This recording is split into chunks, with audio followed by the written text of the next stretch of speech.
Okay, so we're going to take a look at how to solve by graphing, and we're going to use both of these as our first examples, okay? Because we already know the solutions to each of these, so they're going to be easy for us to verify that the solutions are indeed correct. Okay, so let's go ahead and take a look at that first one again. 2 to the x is equal to 8.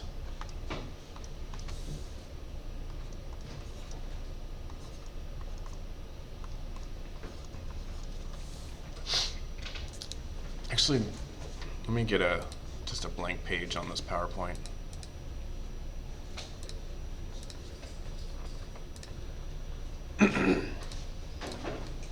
So yeah, let's look at 2 to the x is equal to 8.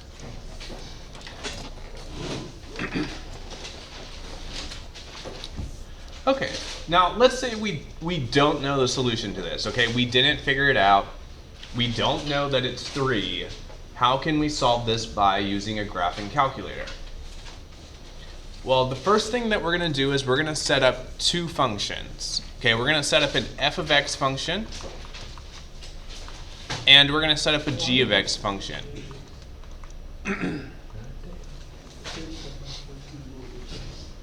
Why are we going to set up functions? Because functions are things that you can graph. Okay, functions are the only things that you can graph. You can't graph an equation, you can only graph a function. So we're just going to make up these 2 functions, f of x and g of x. You can call them whatever you want to. It doesn't matter, I just use f of x and g of x. Now these 2 functions are going to come from the equation. One of these functions is going to be the left side of the equation.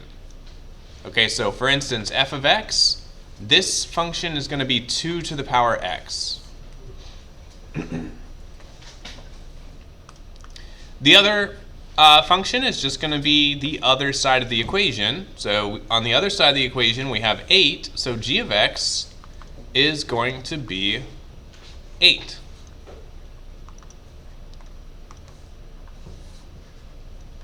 Okay, so I'm going to go ahead and put these into the graphing calculator. I'm going to graph these 2 functions. So let's go ahead and put that into the graphing calculator. So let me see where I put my calculator.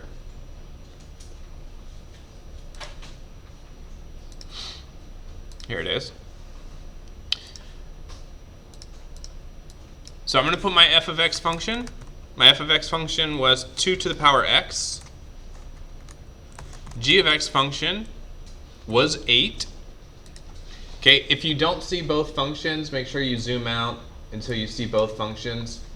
Okay, the f function is a exponential growth function, so it looks like this. The g function is just a constant function. It's just equal to a number, which will always look like a horizontal line. So it's just equal to a number. Now, if you think back to the equation, with this function, when this side of the equation being f of x, this side of the equation being g of x, what we're essentially looking for on this graph are where these 2 functions are equal, where they're the same. Where these 2 functions are the same. Okay, so how can we tell on our graph where these 2 functions are the same? If we're looking at our graph, how do we tell where the 2 functions are the same? What are we looking for? Huh? Correct. Their intersection. Good. We're looking for their intersection. So, Desmos is really nice. You can click directly on it, and you can click on the coordinate, and we see that their intersection is at 3, 8.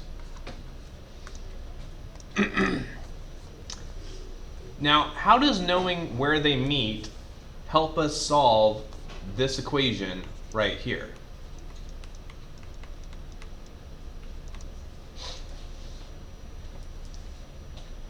How does figuring out where these 2 functions are equal, where they're the same, how does this help us figure out the solution to the equation that we're trying to solve? The x-intercept is actually on the x-axis, so that's like right here. So I'm just concerned about where, like how this point here helps us find the solution.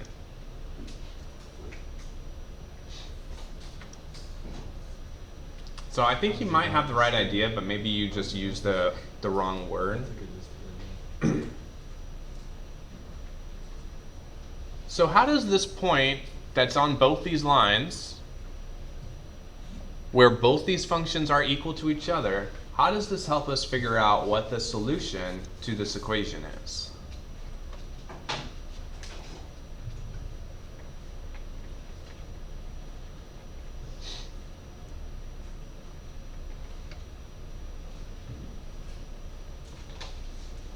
Well, think about it this way. If this is f of x and this is g of x, and we want their outputs to be equal, then basically what we're asking ourselves is, when the outputs of these functions are equal, what is the input?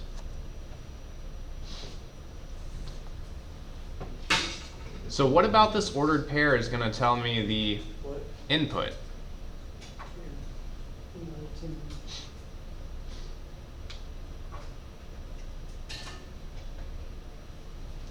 Well, what we would be looking for is the x-coordinate. Okay, the x-coordinate is where we will find our solution. Okay, because the x-coordinate is where these two, is the number that you would have to plug in for these two functions to be the same.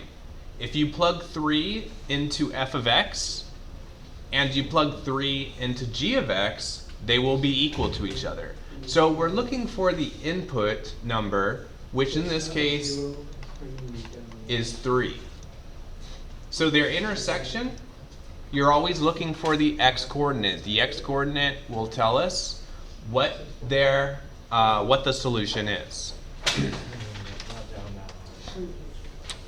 Okay, let's try this with the other one. So let's try this with the other function, or the other equation. So the other equation that we were trying to solve was log base 3 of x equals 2. Okay, let's assume for a second that we do not know what the solution to this is. Okay, we don't know what the solution to this is. We're going to use the graphing calculator to determine what the solution is. Okay, so what's the first thing I'm going to do then?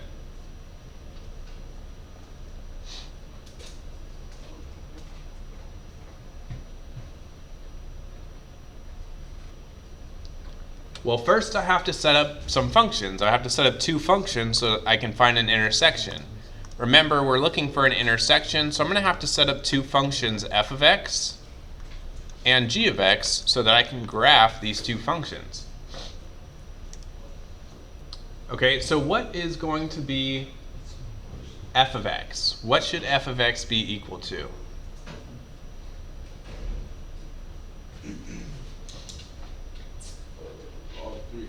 Good. Log base 3 of x, that is correct. So f of x is going to be the left side, which is going to be log base 3 of x. Okay? What is g of x going to be?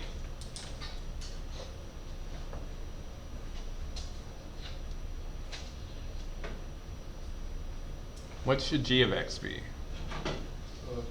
Good. Should just be the other side, which is 2, so g of x is going to be the function equal to 2. And this is what I'm going to use to find the solution. So let's go ahead and graph these. Now, this is important. The scientific calculator does not allow you to put a base on your log, but the graphing calculator does. So let me show you real quick how to put a base on your log. Okay, so for f of x, we're going to do log base 3 of x. So what you have to do is you have to go into functions, you have to go down to calculus, and you have to go to this log base a. So functions, calculus, and then it's going to be this one right here, log base A. This button will allow you to put a base on your log. Normally in the scientific calculator you can't do this. Your base is stuck at 10 or E. But in the graphing calculator you can use a different base. Okay, so I'm going to use that button here to do the log base 3 of x. Okay, so I'm going to do log base A, so log base 3 of x. That's the first function. The second function is 2.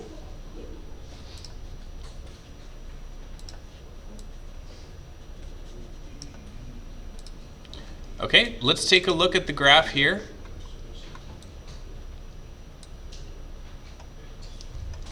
All right, so this is the graph.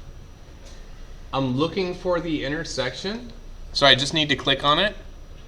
The intersection is at 9, 2, which means we just take the x coordinate and that is the solution to our equation. So our equation for number 2, x equals 9, and that's what we came up when we did the warm-up. Okay, we came up with x equals 9.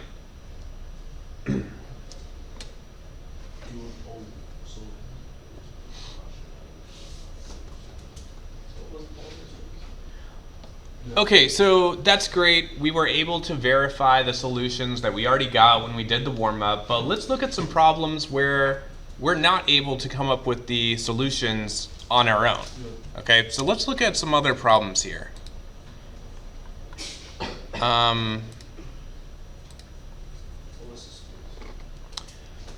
Okay, so this is part of the 6.6 slide presentation here. On page 3. Let's look at this first one. E to the x is equal to 2. So let's take a look at this first one. E to the x is equal to 2.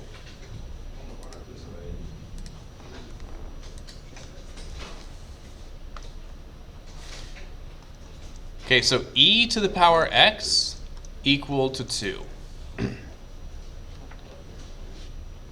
Okay, this one is basically impossible for us to do without some sort of technology. Even when we learn how to do this using algebra, this will be impossible without some kind of technology. This is basically asking us what power of e is going to make 2, which is a hard question to answer. Okay, so let's see how we can do this by graphing. Okay, so let's say we want to solve this by graphing. What's the first thing we're going to do?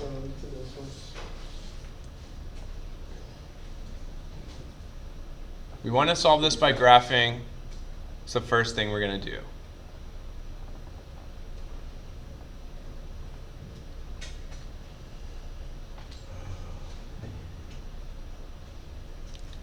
Well, if we're going to solve this by graphing, we need to set up functions. So I'm going to set up 2 functions, f of x and g of x. And I just need to determine what functions I should use. So what should I use for f of x?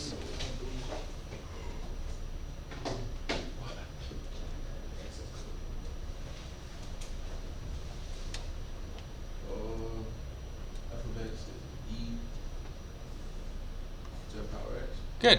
E to the power of x is correct. Good. Thank you. So for f of x, we're going to use e to the power of x. For g of x, we're going to use the other side of the equation, which is just 2. So g of x is going to be 2. All right, so we've got our 2 functions. Now we're going to graph them. So we're going to put them into the graphing calculator. Now for the e, you can literally just use the letter e. So f of x equals e, just type in the letter e to the x, and it's just an exponential growth function. For the g function, I forgot what it was already, I think it was 2, yeah. So the g function is 2.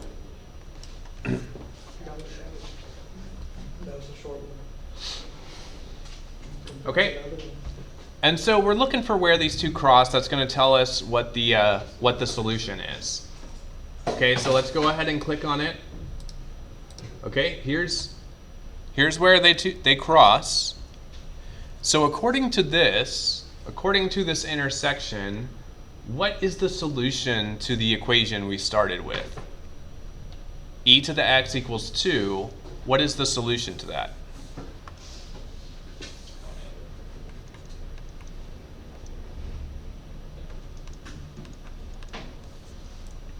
Okay, according to our graph here, what is the solution to e to the x equals 2?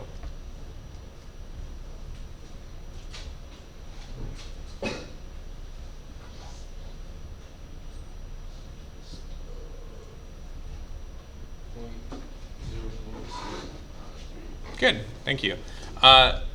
Good, it's just the x coordinate of their intersection. So the solution here for this one, e to the x equals 2 has a solution of 0.693, and that is the solution to that equation. Okay, we didn't have to do anything. We didn't have to do any kind of math or anything. We just separated them into two functions, graphed them, looked for the intersection, and that told us what the solution had to be. Yeah, just a minute. Okay, so what I would like you to do, let's get back to the PowerPoint here. What I would like you to do, we already did the first one. I would like you to go ahead and do 2, 3, and 4. This one, and this one. So solve the rest of these by graphing. Okay, and then we'll go over the answers in a couple of minutes.